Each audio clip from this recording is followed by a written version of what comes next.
Meu nome é Maria Guarda e hoje, nesse vídeo, eu estou aqui para falar sobre a natureza. Começando pelo nosso terceira edição. Agora, o papo, vendo comigo, né?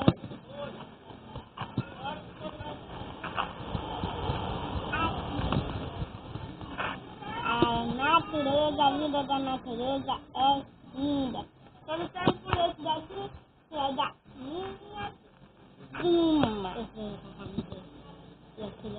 E esse daqui, que é filhote, que é o meu. É uma família de casa. E aqui é o que a gente mais ama, que é grande, nascer ontem. Ah, a gente pequena. Mas olha como ela era bonita. Era mesmo, então. Bem linda. E quanto mais essa daqui. Cabulosa, flor linda mesmo, Maria.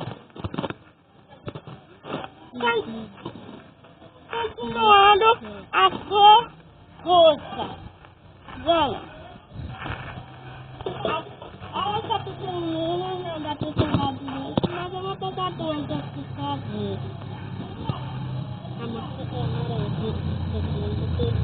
Bem, agora uma amarela que eu levo uma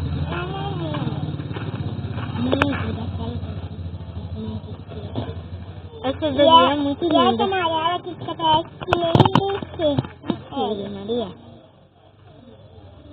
E também essa roxa que fala pra ela de copo de leite roxo. A gente que deu o apelido pra ela, na verdade.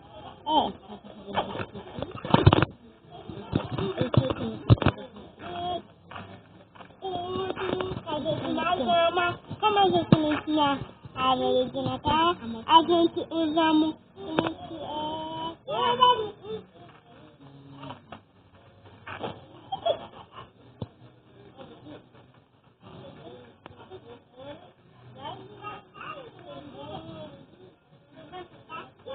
Então a natureza é muito presente aqui no quintal de casa, né, Maria?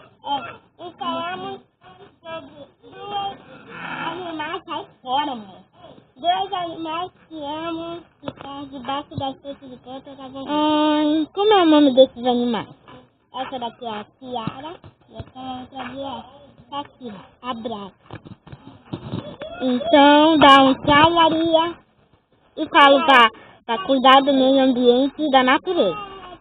Tchau, pessoal, e é para cuidar sobre o ambiente natural da natureza e cuidar bem.